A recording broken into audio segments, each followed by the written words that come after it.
नमस्कार दोस्तों, आप देखें निष्पक्ष दस्तक। मैं हूं राजू यादव। उत्तर प्रदेश में आज महाकुंभ और सिर्फ महाकुंभ चल रहा है।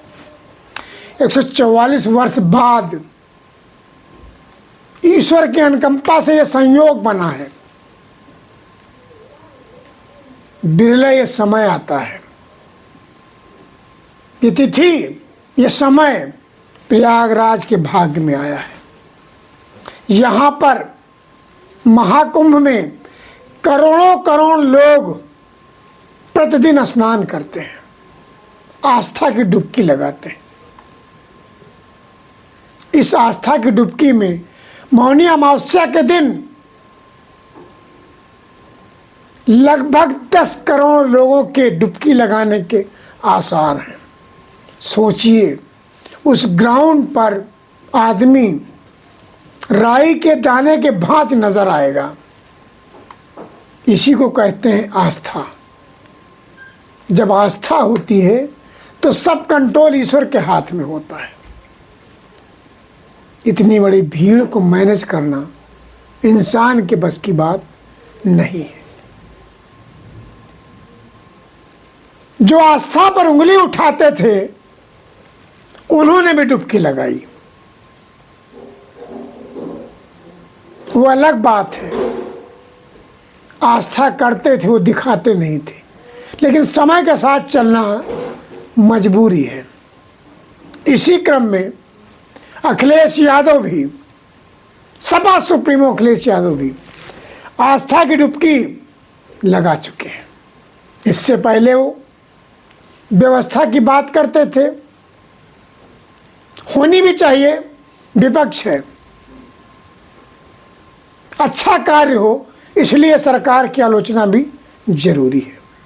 लेकिन जैसे ही सपा सुप्रीमो अखिलेश यादव ने आस्था की डुबकी लगाई, तत्काल दूसरे दिन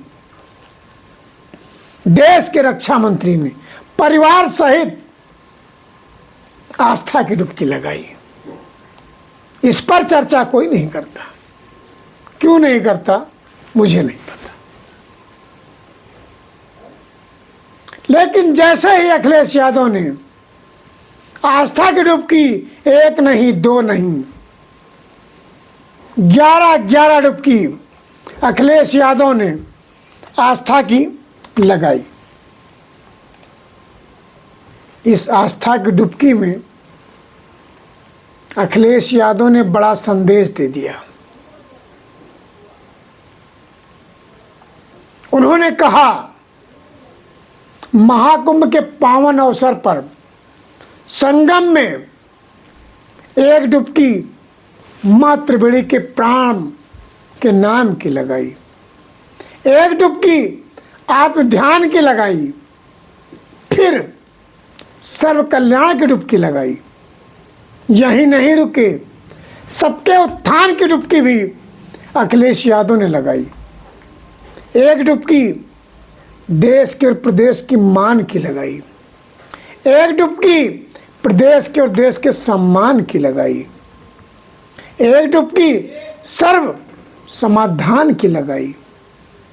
अखिलेश यादव जब चलते हैं तो रुकते नहीं, फिर अगली डुबकी दर्द के निदान की लगाई।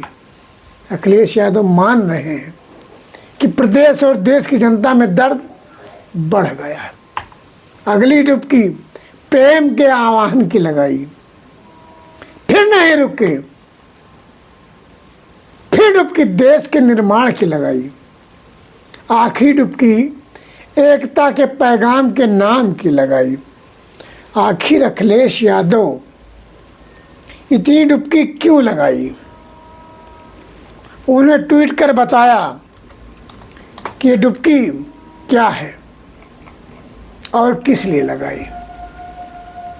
अक्षय वट पर जाकर गृह मंत्री ने परिवार सहित पूजा पाठ किया। अलग बात है, गणतंत्र दिवस मनाया गया, उसके बाद ये दिवस आया, लेकिन संविधान सबको समता का अधिकार देता है। आस्था के नाम पर भी वीवीआईपी कल्चर हमारे यहाँ प्रचलित है। अब तो मंदिरों में भी टोकन प्रारंभ हो गया है। सीधे दर्शन करना, टोकन कटाओ, अंदर जाओ। मुझे लगता है कहीं समता समानता यहाँ डिस्टर्ब हो रही है, उनके साथ छल हो रहा है, नहीं होना चाहिए। आस्था के नाम पर उत्तर प्रदेश में नए नए रिकॉर्ड बन रहे हैं। रामनगरी अयोध्या ने भी आज 27 जनवरी को रिकॉर्ड तोड़ दिया। 25 लाख श्रद्धालु प्रभु श्री राम लला के दर्शन किए। इसलिए मुख्यमंत्री योगी आदित्यनाथ भी प्रयागराज के साथ अयोध्या पर नजर गड़ाए हुए हैं। सुविधाओं का अनदेखा कहीं ना हो, इसलिए चौकन्ने होकर देख रहे हैं। हाँ, मौनी अमावस्या के दिन जो लोग प्रयागराज कुंभ में स्नान करने जा रहे हैं, उन्हें व्यवस्थित, सुव्यवस्थित और नियमों का पालन करते हुए भीड़ में अपने और अपनों का ध्यान रखकर स्नान करने जाना होगा। स्टेशन पर व्यवस्थाएं अलग होंगी, पार्किंग अलग होगी, बस अड्डे दूर होंगे। सबको समझना पड़ेगा कि क्या व्यवस्था कैसे कहाँ, इसलिए उसकी पूरी जानकारी कर ही कुंभ के लिए प्रस्थान करें। गृह मंत्री पहुंचे हैं जब प्रयागराज कुंभ में, तो उन्होंने कहा एकता का महाकुंभ है ये। एक्स पर लिखा महाकुंभ सनातन संस्कृति की अविरल धारा है, अद्वितीय प्रतीक है। ये हमारे सनातन जीवन दर्शन और समरसता पर आधारित अखंड परंपरा को दर्शाता है। सच है, सनातन परंपरा, जब आप कुंभ नगरी जाते हैं और साधु संतों के मठों में जाकर देखते हैं क्या व्यवस्था है।